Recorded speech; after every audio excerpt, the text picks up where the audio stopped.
Dun, dun, dun.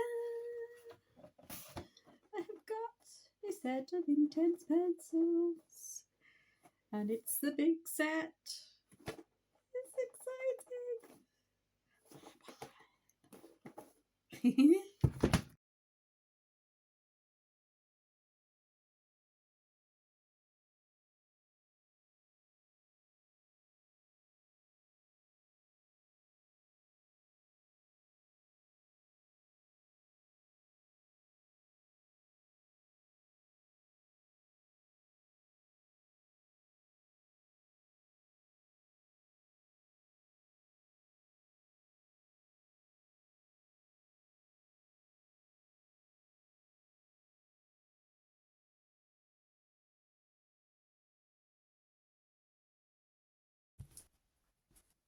So I've sorted out my Inktense pencils into pots so I can easily use them.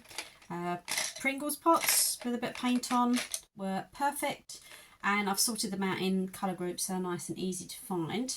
I prefer to see the tips.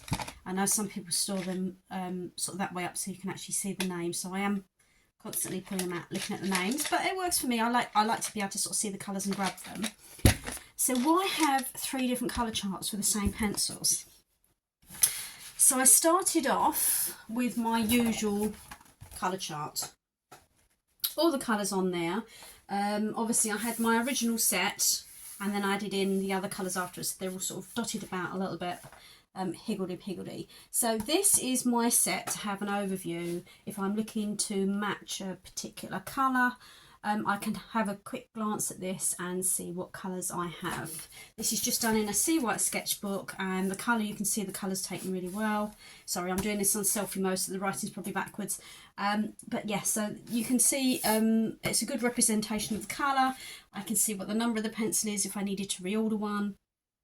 I can see the name of the colour as well. So that's one.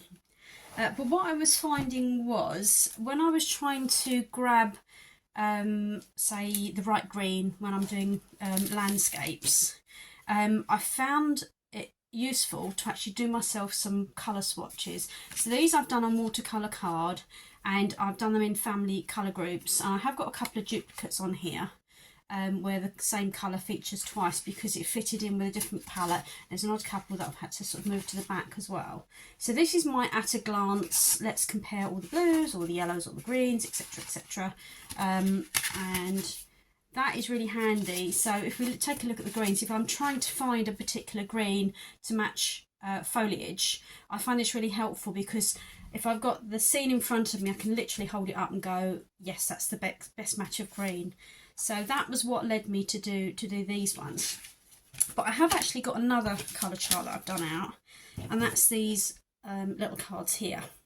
Now, why would I do those? Well, one of the things I found was it's really easy to be influenced by the name of the pencil.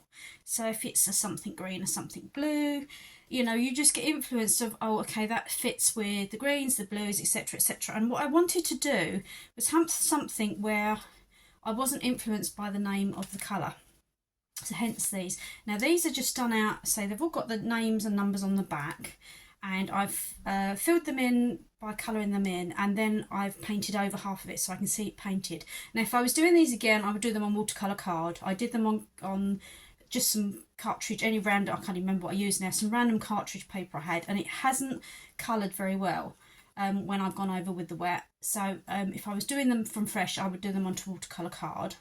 However, what this also allows me to do is if I'm trying to do something in a limited palette, I can quite easily just pick out odd colours and see them side by side. So if you're trying to get sort of odd different colour matches, obviously I can take them all off the little cards and just pick out the colour without being influenced by the name of the pencil. So things like vermilion, for example, if we look at vermilion on here, let's find, oh, here we go, we've got a mid vermilion. So mid vermilion, if you can see, is actually sort of, it can sit with the oranges, it can sit with the reds, but it could also sit with the browns because of the shade of it. So that, yeah, I just found these are sort of my don't be influenced colour swatches, which I find quite useful to have out and about as well. So that's why I've got 3 different colour charts for the same pencils.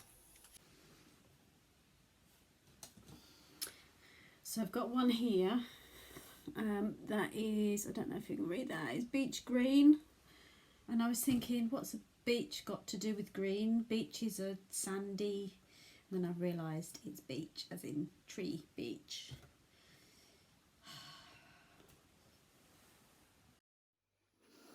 Right, let's open this set. Where are we?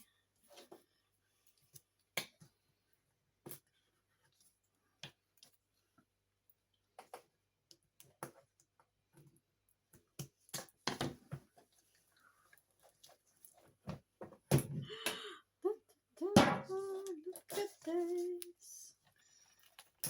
My goodness.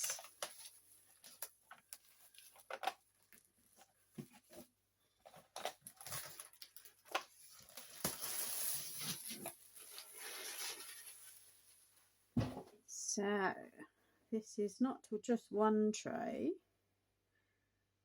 Whoops. Let's just move this up a little bit, because there are 2 trays of pencils. Look at that. Oh, this is going to be such fun. So these are Derwent Inktense. So they are a watercolour pencil. As I say, I bought myself one to try and just absolutely loved it. It just felt so much better than the other pencils that I had. And I thought, well, as I'd worked so hard on my commission, I thought I'd reinvest it back into art materials. So yeah, how exciting is this going to be? And I need to do a colour chart, most definitely.